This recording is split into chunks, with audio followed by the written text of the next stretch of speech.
Somewhere in a spoiled river south of the township of Islington lies the famed pirate ship HMS Belfast.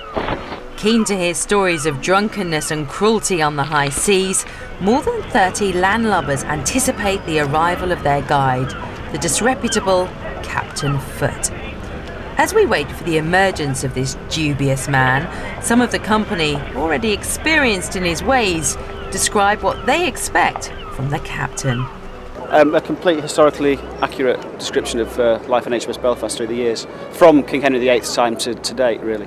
And you believe he's going to know? Completely, yes, I have utter faith in him. I think he's got quite a lot of audaciousness, and he can put himself at risk and pull himself out at the last minute, just as it's looking like it's going to be hugely embarrassing. He can then turn it around.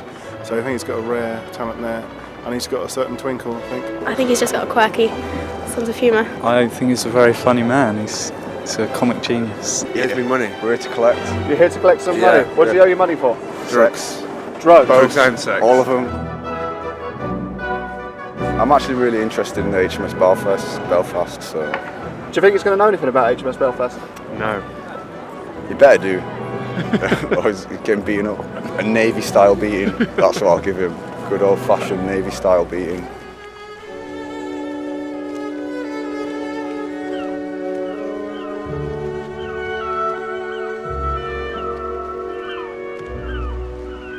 Today I'm taking some of my Connoisseurs, which is a fancy name for fans, around the HMS Belfast, which is a warship.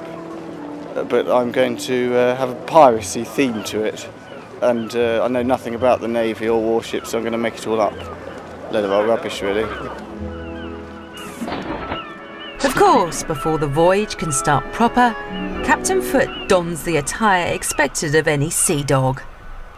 Eager to begin, his quest for bounty starts while still on dry land.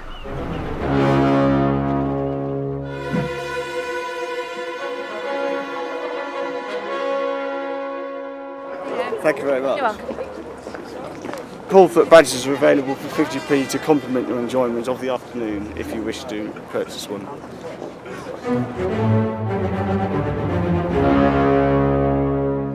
May I point out that I do pay tax on the sales of these badges. Oh!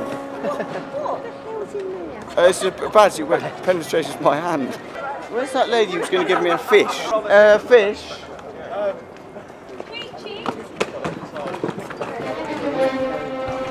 Remember, when we get to the ticket desk, they will say things like, oh, this isn't a pirate ship, come to the wrong place. Remember, don't be fazed by this. They use this to try to put you off. We're not going to be put off by that. Let us now make our way.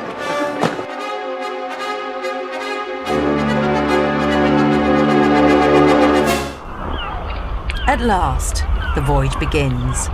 Tales of sanitary hijinks and toilet visits ensue.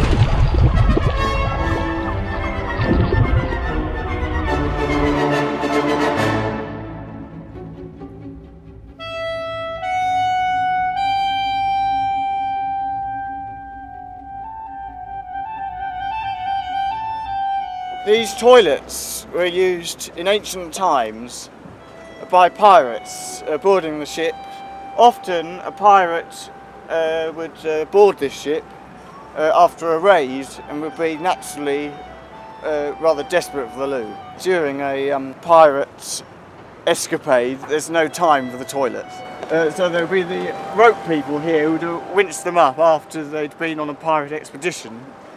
And they would have, if they just raised their left hand, that would have meant it's gone well and I've got a lot of bounty. If they raised their right hand, that would have meant it's gone well, but I'm desperate for the lav. So then they would hoist that pirate up much more quickly than the others and they'd be straight in there.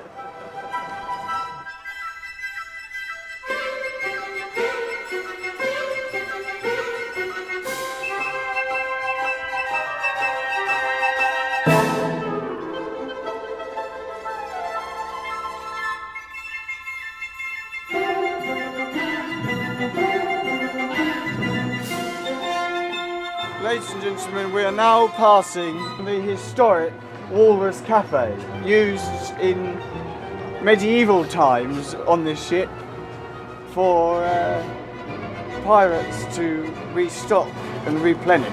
In accordance with piracy tradition, as you pass by this porthole on the Walrus Cafe, please shout ahoy, ahoy. The people in the cafe may look annoyed and think we're being irritating. In fact, they will be pleased that we're keeping up with ancient traditions. So although they may give an icy glare back and possibly follow that up with a sexual assault, they will in fact be very pleased. Ahoy, ahoy! Ahoy, ahoy! Ahoy, ahoy! Ahoy, ahoy! Ahoy, ahoy! Ahoy, ahoy!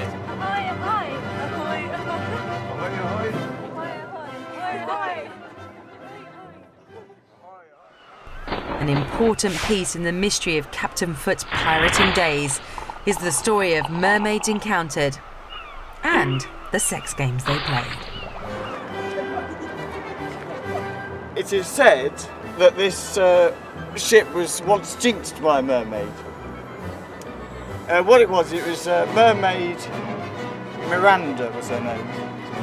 And pirates had been on an expedition, and as they were swimming back, they chanced upon a mermaid on an island, and they were rather too forward with the mermaid. In fact, it was an assault. The mermaid was very, very bitter about this throughout her life, which is quite short, because mermaids don't normally only live for about 12 months, but they grow into full-grown lady mermaids within about a month. What happens is when they're born, they're just like a little tiny fish with scales, and they don't look any different from an ordinary fish. And after about 2 weeks, sort of a human form appears, and then after 3 weeks, massive breasts. And that's how you know you've got a mermaid. And then after about 12 months, they die. This particular mermaid was very bitter, and it's said that her ghost still haunts this area.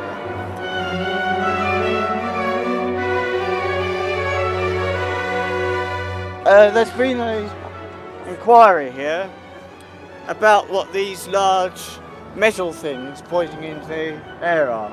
Some say they look strangely reminiscent of modern day guns. In fact, nothing to do with that. They were used for the ancient practice of mermaid elastic dancing. What it would be is mermaids would hang from each of these turrets and they'd have elastic attached to them. And by the elastic, they could just about reach the ground, and they would do a little dance. And the one who did the best dance would enjoy the best pirates that day.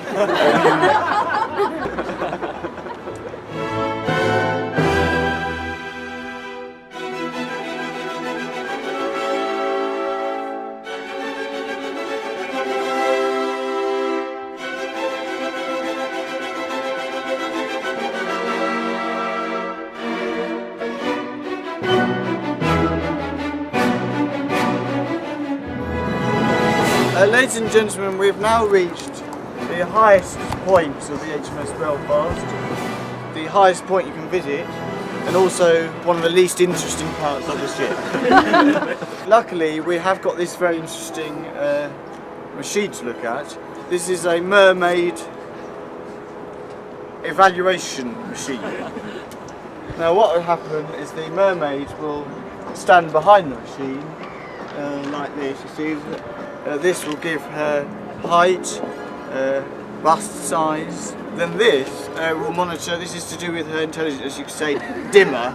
Is she very dim? Most mermaids were a bit, not very bright. Or is she even dimmer? I mean, I don't want to make a stereotype about them, but I mean, basically, they had sex on the brain and that was it. This part of the tour just sort of peters out. There's no formal end to this speech from me. It is just me kind of revolving this a bit, kind of smiling a bit, and then people gradually realising that's the end of this part of the tour, and then making their way down through that ladder. Not to miss an opportunity to stroke his own ego, Captain Foot regales stories of his stand-up performances on board the HMS Belfast.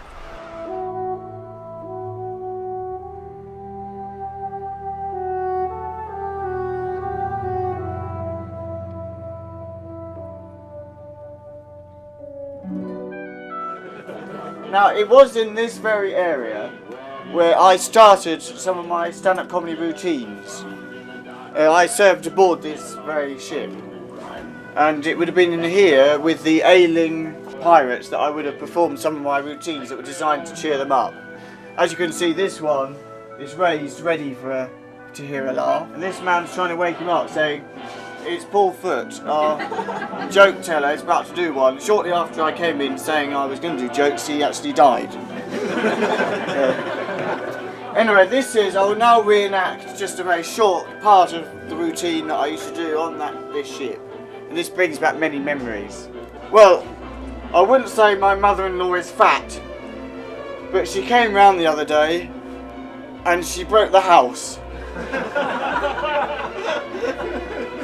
Or whatever. That was one of the ones I used to use, and it used to go down well. As you can see here, the lavatory, which is fitted with a window, because people, in those pirate days, it was considered very rude to go to the toilet without people watching you. So they always had a window there, so people could watch, and it was considered quite normal in those days.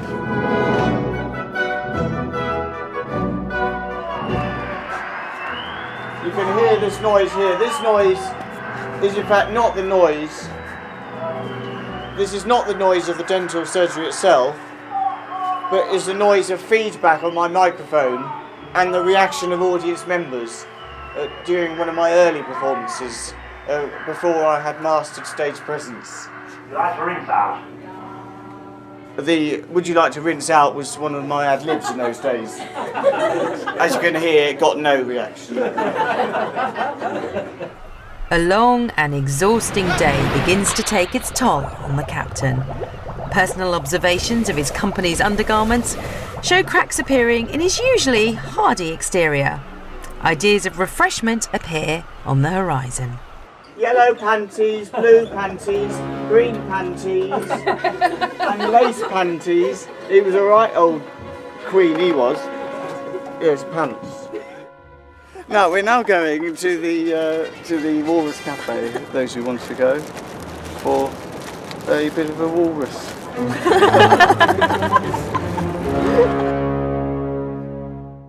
And so the day comes to a close. Captain Foot deteriorates further, insane mutterings emanating from his once sturdy jaw. It's very much a case now of thoughts, sexual assault. That's what the one gift that I think I can bring to my connoisseurs. What I wouldn't want my connoisseurs to experience is a lifetime of racism. The last of his loyal companions bid him farewell. Hopes for his future scattered on the rocks below. He content to remain aboard, telling stories of sexual assault and foolishness to anyone with ears to listen. Now, Dave Lukey is a carpenter who works in Grimsby. As they were waiting, they were overwhelmed by 2-1 by sexual assaulters. Now he has to move around just by his hands.